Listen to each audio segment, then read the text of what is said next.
Map के अंतर्गत हम इंडिया की ज्योग्राफी देखेंगे। पार्टिकुलरली यहाँ पर हम डिस्कस करने वाले हैं इंडिया में जो आयरन इंडस्ट्री है वो किस प्रकार से ग्रोथ की है, कहाँ कहाँ पर आयरन से रिलेटेड फैक्ट्रियाँ हमारे देश में लगाई गए हैं, कहाँ कहाँ से आयरन ओर की प्राप्ति हमारे देश में होती है। वहीं यदि देखा जाए आयरन के मामले में, स्टील के प्रोडक्शन के मामले में, तो दुनिया में सबसे आगे चाइना है। चाइना इतना कम रेट में स्टील बना देता है जितना कि हम सोच भी नहीं सकते। इंडिया वो चीज़ कभी नहीं कर पा रहा है।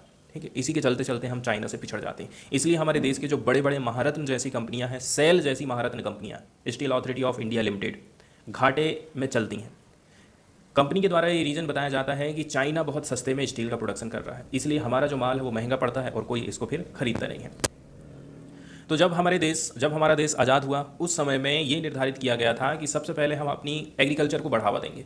एग्रीकल्चर को बढ़ावा देने का एक रीज़न ये था, हमारे देश में उस समय पर्याप्त मात्रा में प्रोडक्शन नहीं होता था, पर्याप्त मात्रा में अन्न की पैदावार नहीं होती थी। अंग्रेज़ों ने जो पॉलिसी लेकर के आई थी, ठीक है, उसके चलते चलते हमारे देश की गवर्नमेंट के द्वारा भूमि सुधार किए गए। इसके बाद हरित क्रांति सरकार लेकर के आई।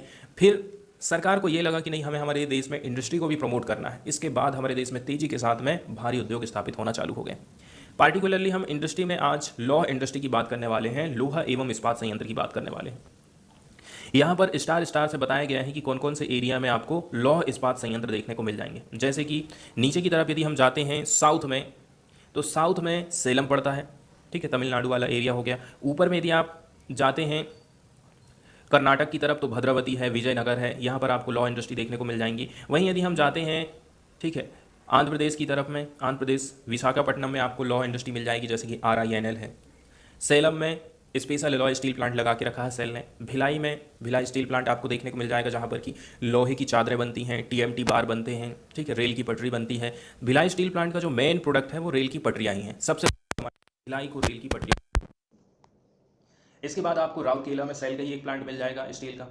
और इसके अलावा जमशेदपुर में आप देखेंगे एक प्राइवेट है, टाटा ने अपना प्लांट बना के रखा है। बोकारो है, बर्नपुर है, आसनसोल, दुर्गापुर, मतलब बंगाल में भी आपको काफ़ी सारी इंडस्ट्री देखने को मिल जाएंगी।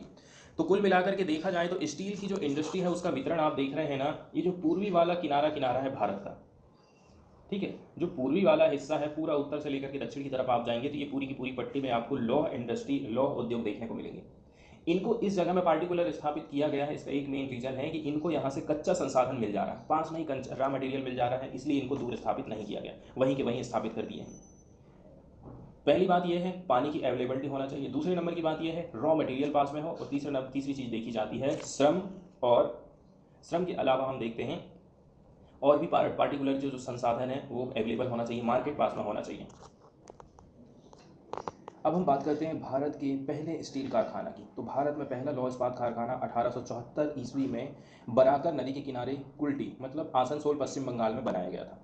और इसको बंगाल आयरन वर्क्स के रूप में नॉमिनेट किया गया था, मतलब इस कंपनी का नाम था बंगाल आयरन वर्क्स।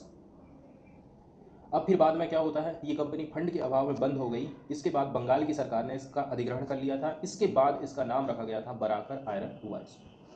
वहीं देश में यदि हम बात करें, पहला बड़े पैमाने का कारखाना हमारे देश में, पहला बड़े पैमाने पर, बड़े लेवल पर जो कारखाना है 1907 में झारखंड राज्य में सुवर्ण रेखा नदी की घाटी में साक्षी नामक जगह पर जमशेदजी टाटा द्वारा स्थापित किया गया था।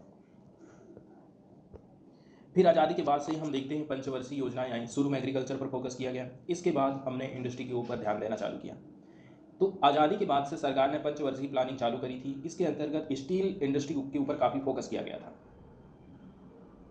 और देखा जाए भारत का पहला सबसे बड़ा कारखाना जहां भारत का 20% स्टील निर्मित होता है, इसको की हम बात कर रहे हैं Tata iron and steel company limited. इस उद्योग को बोकारो, जमशेदपुर, उड़ीसा से कोयला और लोहा प्राप्त होता है। रॉ मटेरियल भी आसपास के राज्य से ये प्राप्त कर लेता है।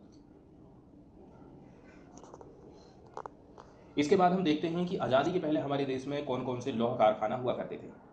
यहाँ पर जो पहली कंपनी थी आज़ादी के पहले वो थी भारतीय लोहा इस्पात कंपनी, 1918 में बनी थी। पश्चिम बंगाल की दामोदर नदी घाटी में हीरापुर नामक जगह पर, मतलब हीरापुर मतलब ये बर्नपुर की बात की जा रही। यहाँ पर प्रोडक्शन 1922 से चालू हो गया था। आगे चलकर की कुल्टी, बर्नपुर, हीरापुर संयंत्रों को इसमें मिला दिया गया था। इसके बाद फिर बना था 1923 में Mysore iron and steel works.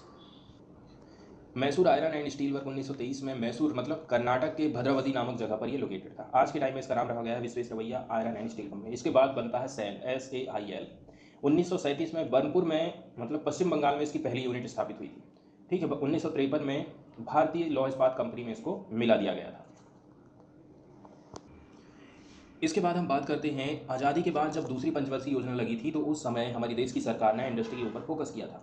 1956 से 61 के बीच में यदि हम देखें तो भिलाई स्टील प्लांट स्थापित किया गया था। 1955 में रसिया के सहयोग से इसको स्थापित किया गया था। ये अभी छत्तीसगढ़ में भिलाई दुर्ग जिला पड़ता है।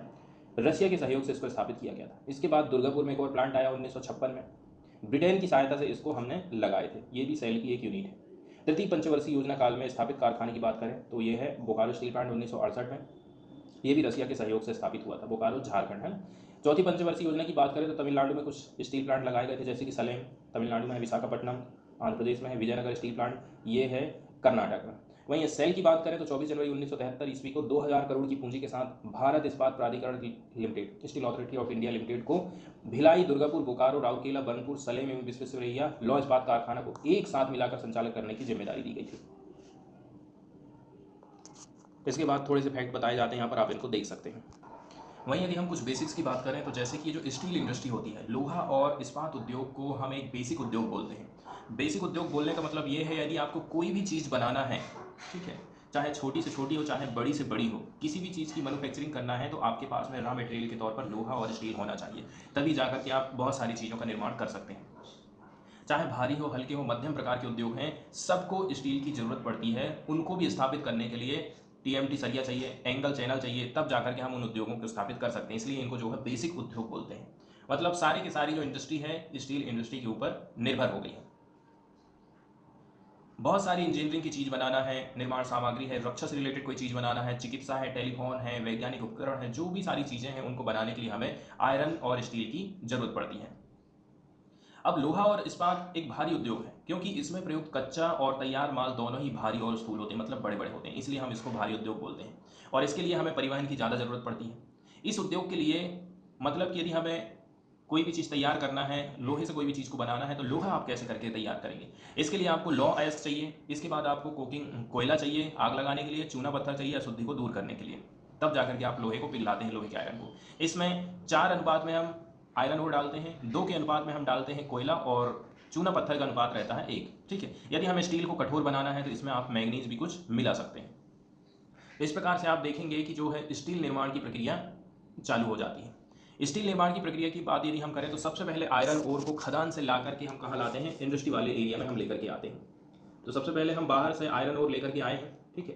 तो ये आयरन ओर है और ये हमारी इंडस्ट्री है। यहाँ पर एक जो फर्नेस होती है, जैसे कि यहाँ पर जो फर्नेस आप देख रहे हैं पिक्चर में, इस भट्टी में इस अयस्क को गलाया जाता है, ठीक है। चूना पत्थर एक सहायक खनिज होता है जो कि इसमें मिलाते हैं। इससे आयरन ओर की जो अशुद्धि है उसको हम हटा देते हैं। इसके अलावा पिघलाने के लिए, गर्म करने के लिए, भट्टी को जलाने के लिए हम कोयले का इस्तेमाल करते हैं। यहाँ से हमको प्राप्त होता है ढलवा लोहा, ठीक है, जिसको हम कास्ट आयरन बोलते हैं। यहाँ से जो चीज़ हमको प्राप्त हो गई है उसको छोटे छोटे बड़े बड़े सांचे में इस प्रकार के ढाल ढाल के हम रख लेते हैं। इसके बाद स्टील बनाया जाता है। ढलवा लोहे को फिर से गलाते हैं, ऑक्सीडेशन के द्वारा इसकी जो अशुद्धि है उसको हटा देते हैं तथा मैग्नीज, निकल, क्रोमियम मिला करके हम शुद्ध स्टील बनाते हैं। इसके बाद इसकी रोलिंग करी जाती है। आप रेल की पटरी बना सकते हैं, प्रेसिंग कर सकते हैं, आप धातु की प्लेटें बना सकते हैं, ठीक है, टीएमटी सरिया बना सकते हैं। ये सारे काम आप कर सकते हैं। इसके अलावा हम बहुत सारी छोटी मोटी टर्म हैं जिसको समझ सकते हैं, जैसे कि हमारे देश में कुछ मिनी इस्पात उद्योग भी हैं। मिनी इस्पात उद्योग किसको बोलते हैं? छोटे मोटे कारखानों को, जिसमें इलेक्ट्रिक फर्नेस रहती है, ठीक है, खराब वाला स्टील, स्पंज आयरन का यूज़ करते हैं और अच्छी चीज़ों का निर्माण करते हैं। इसमें री रोलर्स रहते हैं जिनमें इस्पात सिल्लियों का इस्तेमाल किया जाता है। स्टील जो है सिल्ली के रूप में रहता है, ठीक है। ये हल्के स्टील या फिर निर्धारित अनुपात के मृदु किसको बोलते हैं? माइल्ड स्टील और मिश्रित स्टील, ठीक है, मिश्रित इस्पात का ये उत्पादन करते हैं। वहीं हम बात करें इंटीग्रेटेड इस्पात संयंत्र, जैसे कि भिलाई स्टील प्लांट एक इंटीग्रेटेड, ठीक है, इंटीग्रेटेड स्टील प्लांट है। कुल मिलाकर के ये बड़ा संयंत्र होता है और सारी चीज़ें एक दूसरे से जुड़ी हुई रहती हैं। जैसे कि एक ही जगह में रॉ मटेरियल आके इकट्ठा रखा हुआ है, वहीं पर फर्नेस बना दिए हैं, फर्नेस के बाद माल आगे जाएगा, ठीक है, उसकी कास्टिंग होगी, कास्ट आयरन बनाने के बाद स्टील बनाया जाएगा, उसकी भी व्यवस्था यही है। इसके बाद रोलिंग में भेज दिया जाता है, वहीं से आप रेल की पटरी बना ले रहे हैं, वहीं से आप टीएमटी सरिया बना ले रहे हैं। तो ये सारे काम इंटीग्रेटेड सर्किल में होता है। पूरी प्रक्रिया मतलब उत्पादन से लेकर की मैन्युफैक्चरिंग तक। सार्वजनिक क्षेत्र के जितने भी उपक्रम हमारे देश में बनाए गए हैं वो अपने माल को स्टील अथॉरिटी ऑफ इंडिया के माध्यम से ही बेचते हैं। 1950 के दशक में देखेंगे तो भारत और चीन लगभग एक सी कंडीशन में थे, लेकिन आज के टाइम में चाइना बहुत ज़्यादा आगे निकल चुका है।